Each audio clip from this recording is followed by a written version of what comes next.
I'm here to answer two questions. One, what's it like to drive the new Mazda CX-90? And two, why don't I host very many KBB reviews anymore? Let's tackle the CX-90 question first. To start, the CX-90 is a 3-row midsize SUV with premium aspirations. It's built on Mazda's new large vehicle platform, and yes, the CX-90 will replace the current CX-9. And if this early in the video you're already thinking, man, I sure would like to buy a CX-90, I need to sell my current car, but I'm not sure what it's worth, Kelley Blue Book can help. Click up here. Still got it. As always, I'm not here to dictate your opinions on style, but personally, I appreciate the CX-90's elegant body surfaces, upscale proportions, and long, powerful hood. Underneath that hood hides a point of interest. Mazda has imparted the CX-90 with a 3.3-liter turbocharged inline 6-cylinder that's longitudinally arranged. Why would they do such a thing? Well, the narrow engine layout yields a range of design advantages that result in a tighter turning circle and improved steering response while making room for a more sophisticated double wishbone front suspension. That is a great segue into... what is this thing like to drive? Let's go down the list. Item 1. Power! The inline 6 is offered in 2 states of tune. Turbo trims make 280 horsepower, even with cheap fuel, while fancier Turbo S trims make 340 horsepower, assuming you filled with premium.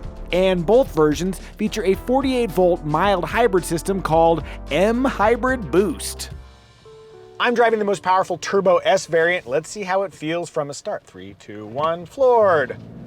Strong off the line and continues to swell, and can we appreciate that sound? Brake, brake, brake.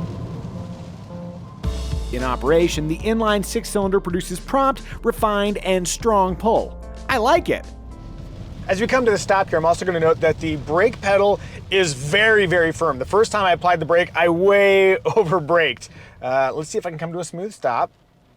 Yes, but I've had a little bit of time to adapt. Oh, and let's also appreciate the engine start-stop system. The engine just shut down, saves fuel when you're not in motion. Let's see how the restart is. It's a very smooth restart. Oh, and actually, while I'm driving at slow speed here, let's check the creep behavior. It feels relatively normal, which is interesting because the transmission is not normal. The CX-90 employs an 8-speed automatic transmission that's built in-house by Mazda and uses a wet clutch instead of a torque converter. That technical distinction will likely escape most CX-90 buyers. Just know that a torque converter's torque multiplication abilities are used to aid off-the-line acceleration. In this case, the mild hybrid's electric motor is helping pick up the torque slack. As for the wet clutch, it has its advantages. As you start to press in with the accelerator, there is a pronounced immediacy with the powertrain that you don't really find with a torque converter. Despite using similar wet clutch technology to some of the dual clutches I've driven in the past, the Mazda CX-90 seems to have avoided that clunky behavior that some people don't like from dual clutches. Yeah, that feels fine.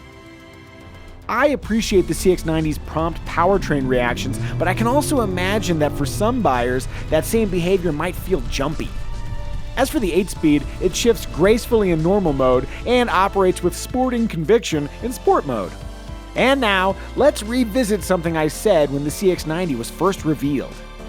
If this matches the current tone of Mazda's lineup, it'll have a firm yet comfortable ride, and it will turn with extreme predictability and confidence. It'll also probably have a steering ratio that I think is a little too slow and saps some of the fun potential. Mike, if I'm right about this stuff, include it in our review.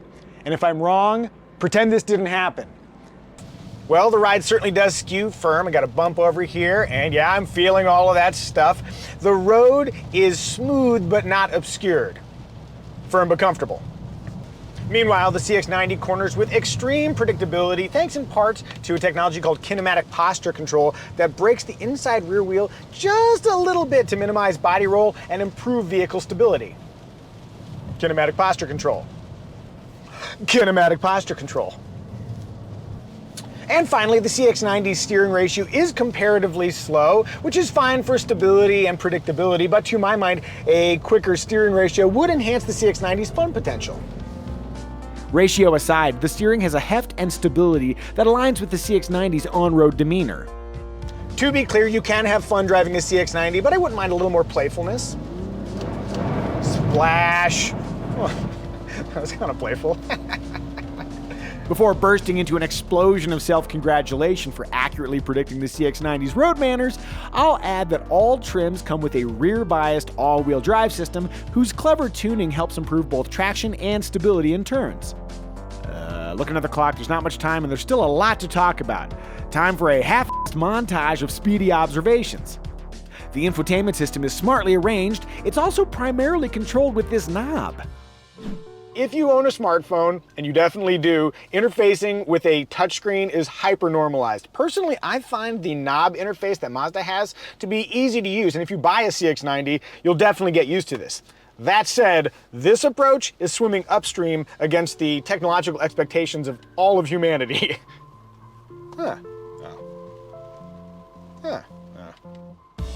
Mazda does let you touch the screen when using the inherently touchable Apple CarPlay and Android Auto, but that's all. Oh, and the standard screen is 10.25 inches, a 12.3-inch screen is also offered, as is a 12.3-inch driver information display. Inside, I'll praise the CX-90's simple and elegant interior, plus the inclusion of physical buttons for critical controls. Higher trims, like we have on this launch event, indulge with Napa leather, real wood trim, and such. I'd love to see if all this charm persists in more affordable trims. 8 seats come standard, while the priciest Turbo S trims only seat 6. Then, strangely, there are 2 different 7-seat layouts. One has a 3-seat bench in the second row, the other has a 3-seat bench in the third row. I'm sure the product planners know what they're doing. Regarding interior space, here's what I looked like demoing the CX-90 seats at its unveiling. I found the sliding and reclining second row seats to be comfy. Back in the third row, headroom for my average body was workable, but without sliding that second row forward, knee room was tight. I found a CX-90 with the rear 3-seat bench. Here's the left seat, here's the right seat. I think it would be pretty hard to get 3 adults back here comfortably. My hair is barely brushing the headliner right now, and the lateral space isn't generous. I'm gonna call this the kid zone. For cargo space, there are 15 to 16 cubic feet behind the third row, depending on trim. That's not best in class, but it is decent. If you need more space, the third row seats drop easily. One element that takes a little bit of getting used to is the shifter here. I'm in drive, and now I'm gonna push it forward. You might think I'm in park. I am in reverse. If you wanna go to park, it's over to the left, and you have to push that button. Remember, park is to the left, all the driving stuff is to the right. Smartly, Mazda has included an anti-rollaway feature that activates if you open a door while the vehicle is in drive. The standard safety roster includes automatic emergency braking, blind spot warning, cross-traffic alerts, lane keeping assist, and 8 airbags if all those active assists don't wind up stopping the crash. Also standard are full-speed radar cruise control and vehicle exit warning, which alerts you to vehicles or bicyclists approaching from the rear. On a safety-related note, here we are fording a flooded roadway on our drive route. I wouldn't normally be so bold. Classic turnaround, don't drown situation. I'm gonna yield to that.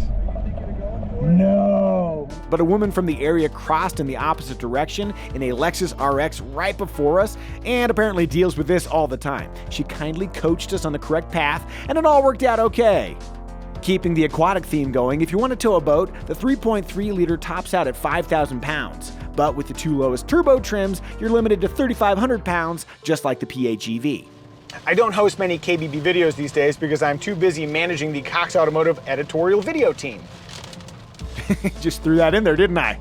And lastly, here are the fuel economy figures.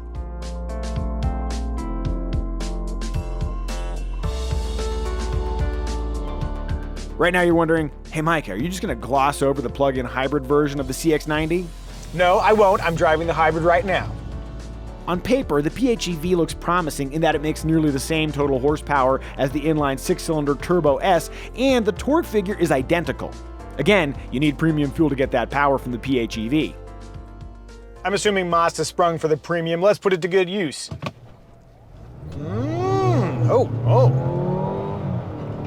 I really like that electric torque off the line. Feels very powerful and punchy. I do miss the sound of the 6-cylinder, but in terms of acceleration, the plug-in hybrid electric vehicle drives great. Floored. It took a little bit more of a beat, but still. Hey, perhaps the promise of gas-free commutes will help you accept the PHEV's less thrilling audio profile. If that's your plan, the CX-90 PHEV can cover 26 miles in EV mode. That's the same range as the Jeep Grand Cherokee 4xe. And as long as I'm leaving from a stop here, let's put it into EV mode and see what full EV acceleration feels like. I mean, it's not nearly as rambunctious as normal mode, but I think that could get me around the city or around my normal commute well enough. And remember, if you need more acceleration, as soon as you go past the kickdown switch on the accelerator, the gasoline engine comes running like an overly concerned parent. To put a finer point on it, EV mode is objectively slow. I'm glad the gasoline engine is standing by to assist. I'll also mention that the PHEV's response to my accelerator inputs was inconsistent, ranging from snappy to notably delayed. Now let's talk about price. The base Select trim costs $39,595 and includes a 10.25-inch infotainment screen, keyless access, 3-zone automatic climate control, and all the other essentials most buyers need. At the top end, the Turbo S Premium Plus trim hits nearly $60,000, but, Napa leather and real wood don't come cheap. Compared to premium SUVs like the Acura MDX or Volvo XC90, the CX-90 is a bargain to a degree of $10,000 or more. Meanwhile, the Jeep Grand Cherokee is better aligned, but still pricier than the CX-90. Conversely, mainstream SUVs like the Kia Telluride or Ford Explorer can also be had in fancier renditions for less than you'd pay for a premium-level CX-90. It's honestly hard to categorize Mazda's new 3-row. Is it an elevated mainstream SUV or a value-priced premium SUV? However you categorize the Mazda CX-90, it is a graceful and usable SUV that's lovely to drive. Now, if you don't mind, there's a spreadsheet calling my name. Middle management.